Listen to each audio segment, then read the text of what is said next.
Et tandis que le gouvernement peaufine sa réforme asile-immigration, les traités bilatéraux pour gérer les flux migratoires se multiplient. La semaine dernière, un traité franco-britannique réorganisait la frontière de Calais. Mais ces accords d'État à État sont-ils suffisants pour gérer une migration planétaire? Est-il possible de se passer d'une vision globale sur la question? Pour avoir des éléments de réponse, je vous propose d'entendre Michael Neumann. Il dirige le centre de réflexion de Médecins sans frontières. Catherine Kirpak l'a rencontré pour le Média. L'histoire de la France et des accords bilatéraux, elle est ancienne. On se souvient, par exemple, que Nicolas Sarkozy avait négocié en son temps ce qu'il appelait des accords de co-développement avec les pays d'origine d'un certain nombre de migrants. Mais c'est l'Union européenne en général qui négocie ce type d'accord depuis maintenant plusieurs décennies. En fait, la réflexion qu'il faut se poser, c'est plutôt à la fois de l'efficacité et pour qui de ces accords, et puis savoir surtout si ils sont capables de répondre à la question quelle politique migratoire d'ensemble pour l'Union européenne en général et pour la France en particulier. Débat qui semble singulièrement manquer en fait. Non, mais vous évoquez l'Union européenne. L'Union européenne a donc passé accord avec d'abord la Turquie pour éviter l'arrivée des migrants en Grèce. On a eu ensuite les accords avec la Libye. On ne peut pas vraiment dire que ce soit une très bonne gestion des flux migratoires, en tous les cas d'un point de vue humanitaire. Alors d'un point de vue humanitaire, certes pas. Alors l'accord entre l'Union européenne et la Turquie n'est pas un accord, c'est une espèce de déclaration d'intention. Vient se calquer là-dessus des accords bilatéraux entre l'Italie et la Libye qui ont abouti à la diminution très nette, par exemple, des départs de migrants de Libye en renforçant la formation et la partenariat avec les gardes-côtes libyens, par exemple. Donc, disons que ce que l'Europe a réussi à faire, avec un coût humain très élevé, notamment quand on regarde ce qui se passe en Libye aujourd'hui, c'est le ralentissement du nombre d'arrivées en Europe. Donc, de leur point de vue, on peut effectivement considérer que c'est un succès. Du point de vue humanitaire, il est évident que ces accords, le prix à payer, il est par exemple en Grèce le maintien dans les îles grecques et sur le continent grec de dizaines de milliers de personnes qui errent dans les limbes sans très bien savoir quel va être leur devenir, d'une part. Et puis en Libye, on a par exemple un président français, Emmanuel Macron, qui à la fois, en même temps, nous explique que l'esclavage est une chose tragique, et c'est quand même la moindre des choses, mais par ailleurs assume parfaitement le renvoi de migrants dans des conditions qui sont absolument terrifiantes. Et là, nos équipes, à nous, à MSF, sont là pour en témoigner. La surpopulation de ces centres de détention est atroce, et les conditions dans lesquelles ces gens sont hébergés sont absolument abominables. Mais vous avez l'impression, du coup, que c'est une situation qui est en fait inscrite dans le marbre? On va continuer comme ça? Où on va dénoncer ces accords, on va inventer autre chose. On attend quoi, en fait? Dire, mon Dieu, les marchés aux esclaves, c'est une horreur. Certes, et après? Alors, on ne va pas les dénoncer, ces accords. En tout cas, la France et l'Union européenne ne vont pas les dénoncer demain, parce que ces accords viennent d'être, finalement, constitués, signés, négociés, etc. Aujourd'hui, la politique migratoire qu'on observe en France et en Union européenne, elle est dans la continuité de ce qui est finalement défini depuis au moins 30 ans. Donc on n'a pas d'évolution, de révolution majeure, on est plutôt dans une poursuite d'une trajectoire, un durcissement, oui, probablement, mais dans une trajectoire de durcissement déjà ancienne. Donc qu'est-ce qu'il faut faire? C'est sans doute déjà réintroduire de la politique dans le débat et reprendre pied à pied les discussions face auxquelles on est mis par les autorités qui affirment d'intox en mensonges, des contre-vérités, face auxquelles il devrait être possible de réagir. Par exemple, lorsqu'Emmanuel Macron nous explique que les migrations sont le fait des passeurs, ou lorsqu'il nous explique que le développement va freiner les mobilités, ou lorsqu'il nous explique que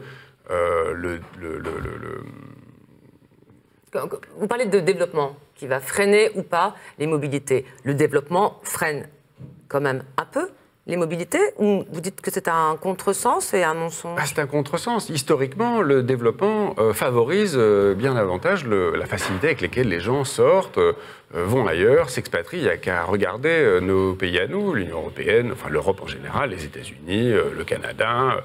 Plus les pays sont développés, plus les gens qui sont les habitants de ces pays bougent, vont voir ailleurs, etc. Et donc, cette question du développement, elle peut être posée en tant que telle. Tant mieux si les pays offrent un accès aux soins, aux services de meilleure qualité, si la corruption qui réside dans l'ensemble de ces pays, qui sont la cause des départs, est ralentie, c'est tant mieux. Mais établir un lien mécanique entre développement et ralentissement des départs, c'est un contresens historique. Et c'est de toute façon s'inscrire dans une perspective temporelle qui ne permet évidemment pas de répondre aux défis, aux questions, à l'enjeu actuel, contemporain, qui sont les arrivées de ces gens aujourd'hui, les passages de certains par la montagne, le maintien des gens à Calais dans des conditions horribles, les destructions et les confiscations de leurs biens par les forces de l'ordre, etc., etc. D'ailleurs, MSF avait refusé d'aller à cette première réunion à Matignon sur la question de la réforme prochaine sur l'immigration et l'asile, il me semble. Oui, alors en fait, c'était la deuxième. On a pris le risque d'aller à la première réunion au mois de décembre, le 21 décembre. Et finalement, on a effectivement décidé de ne pas se rendre à la seconde. Notamment parce que cette deuxième réunion n'était en fait que l'ultime avatar d'une série de rencontres autour de sujets liés aux migrations, à la Libye, avec le ministre de l'Intérieur, sa ministre déléguée, Jacqueline Gouraud. En fait, c'est ça ? Oui, une perte de temps, des débats d'une extrême stérilité, une incapacité du pouvoir à écouter, non seulement les arguments, je dirais, des associations qui travaillent tous les jours avec les migrants, mais aussi d'admettre, par exemple, les écarts, les violences subies par ces personnes, encore une fois, dont... à Calais, par exemple, ou le refoulement dans la montagne, l'école enneigée, à 1800 mètres, Col de l'Échelle, par exemple. Voilà. Oui. Alors, on a l'impression qu'on ne sort pas en France, mais peut-être que c'est bien plus répandu que cela encore.